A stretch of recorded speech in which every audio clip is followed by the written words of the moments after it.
Hello brothers, today I bring you a 2024 Indonesian horror movie, Taghut. The story takes place on a dark and windy night. Akyang found an unidentified creature in the cornfield, so he carefully looked around with a flashlight. Suddenly, he saw blood dripping on a corn leaf. Akyang followed the bloodstains all the way, and finally found a corpse. Unexpectedly, it was his master, Lao Jin. Akyang squatted down tremblingly, and then patted Lao Jin gently. Unexpectedly, his head fell directly to the ground. Akyang was scared, and almost peed. The time came to 12 hours ago. The heroine Xiao Mei is a student at an Islamic boarding school. That day she was watching a news program in the dormitory. The program reported that Lao Jin was replacing doctors to treat various diseases. The locals regarded Lao Jin as a messenger from heaven and trusted and worshipped him very much. Xiao Mei also regarded Lao Jin as her idol and sometimes imitated Lao Jin's black magic movements. Xiao Mei's teacher turned off the TV after seeing it. The teacher told her not to believe it. Lao Jin also said that if she wanted to cure the disease, she should go to the hospital to find a doctor instead of believing in these black magic. But Xiao Mei believed that Lao Jin could cure diseases that doctors could not cure, which was worth some patience trying. At this time, Xiao Mei had completely fascinated by Lao Jin. One day, a man brought his daughter to Lao Jin. However, he did not come to treat his illness, but wanted to make a fortune. The man put the few remaining banknotes in the house in a box. Then Lao Jin asked the other party to put his right hand on the box. After everything was ready, Lao Jin began to recite a spell and then held a dagger in one hand. The next second, he inserted the dagger into the back of the man's hand. The man grimaced in pain. Not long after, Lao Jin sprinkled holy water on the back of the man's hand. Unexpectedly, the scar on the back of the hand just now disappeared in an instant. The man was very shocked by this, and Lao Jin pointed at the box with his finger to signal the man to open it. After opening it, he found that the few banknotes just now turned into a full box. At this moment, the man's ambition was growing. He wanted more wealth like a gambler. Lao Jin said that as long as he could provide the same sacrifice, he would have as much wealth as he wanted. The man was so poor that he offered his daughter away. At night, Xiao Mei was on her way back to the dormitory when she suddenly found that the street lights were flashing non-stop. The next second, someone was calling Xiao Mei's name. She turned around and found Lao Jin slowly walking over with a dagger in one hand. Xiao Mei was still a little excited to see her idol, but she gave up. In a second, an astonishing scene happened. At this moment, Xiao Mei's classmates came here and saw Xiao Mei's panicked expression, so they asked her what happened. Xiao Mei pointed to Lao Jin's position just now, but found that there was no one there. Xiao Mei couldn't explain what she had just seen. After returning to the dormitory, the teacher was answering the phone. At this time, Xiao Mei heard a sad news on TV. Lao Jin unfortunately passed away tonight. The police and forensic doctors were doing their best to investigate the truth of the death. At this time, the teacher hung up the phone and told Xiao Mei the truth that Lao Jin was actually her biological father. Xiao Mei was shocked to hear the news. The teacher put the items left by her mother on the table and then told Xiao Mei that her mother brought it here before she died. She also specifically asked the teacher not to let Xiao Mei get close to Lao Jin, so whenever Xiao Mei watched Lao Jin's program, she would be stopped by the teacher. Xiao Mei was also a little angry about this. She was dissatisfied with what the teacher did.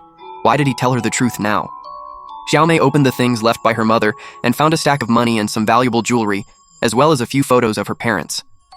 The next day, Xiao Mei and two classmates went to attend Lao Jin's. At the funeral of Lao Jin, Akyang, Lao Jin's apprentice, recognized Xiao Mei at a glance and then took her to see Lao Jin's body. Xiao Mei saw that Lao Jin was killed by cutting his neck, which was exactly the same as what she saw that night. At this time, Xiao Mei noticed that the mark on Lao Jin's arm was the same as the one on her arm. After the funeral ceremony, Lao Jin's third wife Ella introduced herself to Xiao Mei. At this time, she was still pregnant with Lao Jin's child. At this time, Akyang told Xiao Mei that Lao Jin had left something for her, so Xiao Mei followed Akyang and left. They came to a room. Akyang asked Xiao Mei to wait for him outside and he went in alone to get the thing. Xiao Mei looked around curiously. At this moment, the curtain behind her moved and it seemed that someone was standing inside, but she opened it and didn't find anything. However, when she turned to leave, she suddenly heard someone calling her name. Xiao Mei was so scared that she cried. Akyang heard the voice and came over. She seemed very calm and then handed a secret book to Xiao Mei. Akyang hoped that Xiao Mei could continue to complete Lao Jin's career. Only Lao Jin's own flesh and blood could walk this path, and made an appointment with Xiao Mei to take her to Lao Jin's secret place tonight. On the other side, Xiao Mei's classmate Ajie wanted to pray, but was stopped by Akyang because of their local practice of walking. Akyang hoped that Ajie could adapt to local customs and respect their local culture, but Ajie was a rebellious guy and didn't listen to Akyang at all. he still insisted on praying. Then Aji felt a strange atmosphere and even saw Lao Jin's head lying next to him. Aji felt that this village was very strange, so he returned to the room. At this time, Xiaomei passed by them, but didn't say hello, and went straight into the bedroom. The female classmate followed her to the bedroom. She took a video recorder to chat with Xiaomei. Seeing that Xiaomei didn't speak, she put down the video recorder and walked in front of her. On the other side, Aji found that Ella was also very strange. She often took food to a bedroom. She followed curiously to check, but found no one else in the room. At this time, Xiaomei came in from outside and asked Aji what he was doing. At this time, Aji suddenly realized that Xiaomei had just walked into the room, so he hurried to the bedroom to check on the female classmate and found that she was talking to herself. The female classmate hurriedly took a look at the content in the video recorder and found that it was only her from beginning to end. A person was talking in the bedroom. It seemed that there was a ghost in the house. Aji and the female classmate said that this place was very strange and they had to leave as soon as possible, but Xiaomei refused to leave because she still had to learn Lao Jin's black magic. Aji wanted to take a look at the contents of the secret book. He wanted to make sure whether Lao Jin's secret book violated the teachings of Islam, but was rejected by Xiaomei and told Aji that he could leave at any time. The two parted unhappily.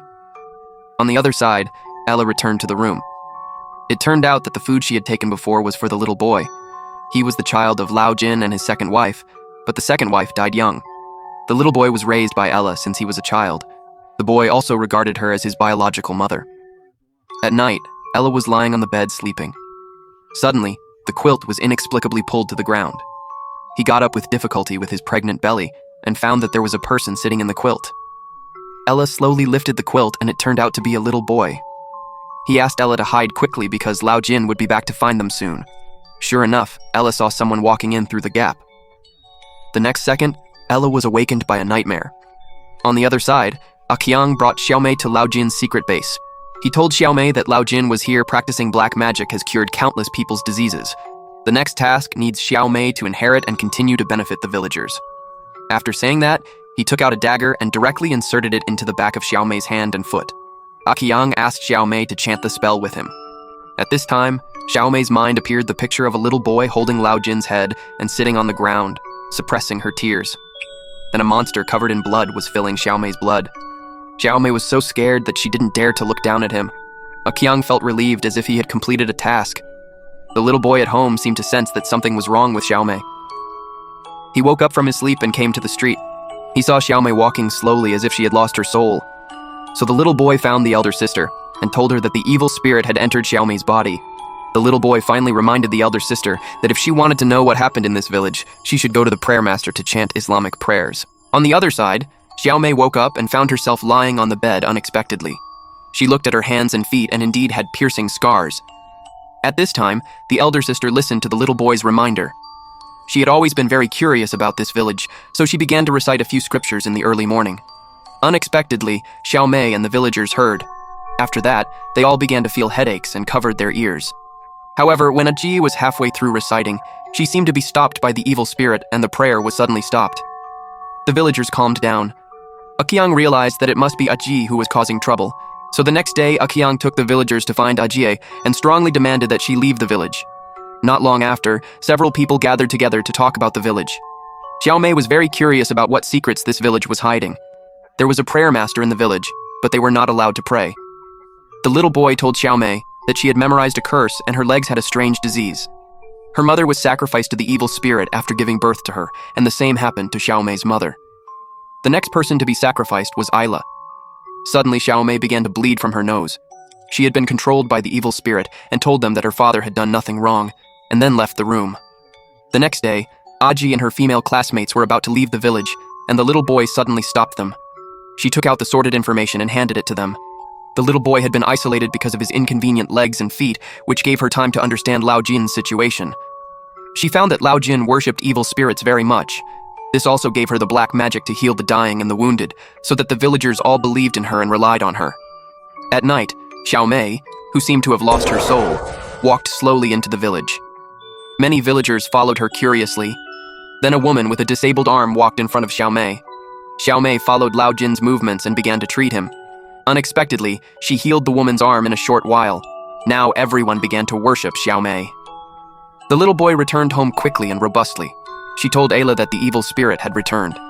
Aqiang wanted Xiaomei to continue on Lao Jin's path so that the curse would never stop. So he quickly packed up and prepared to leave. On the other side, Xiaomei was surrounded by the villagers, who wanted her to help treat their various difficult and complicated diseases. At this time, Aji came out and tried to wake Xiaomei up, but was stopped by the villagers. Aqiang took Xiaomei back to Lao Jin's secret base. He inserted the dagger into the back of Xiaomei's hand again. The next second, Xiaomei's mind once again appeared the little boy holding Lao Jin's head and walking in a cornfield with Lao Jin's head. He knew that his father was killed by Ayla and the little boy. Anger made his eyes turn black. Now he only wants to do Lao Jin was taking revenge. On the other side, Ayla and the little boy were already on their way to escape. When they passed a cornfield, the little boy felt a figure beside him suddenly stop and was then pulled into the cornfield. He saw Xiaomei holding a dagger and rushing directly to the little boy. It turned out that Ayla had discovered Lao Jin's secret base at that time and learned that once she gave birth to a child, she would be sacrificed to the evil spirit. This was the ending for Xiaomei and the little boy's mother, so she thought about escaping. However, Lao Jin believed that her sacrifice could exchange for the health of more people, so he began to beat Ayla. The little boy saw Ayla being bullied and stepped forward to help. At the critical moment, Ayla picked up the knife beside him and stabbed it directly into Lao Jin's neck, but it did not stop Lao Jin from beating Ayla.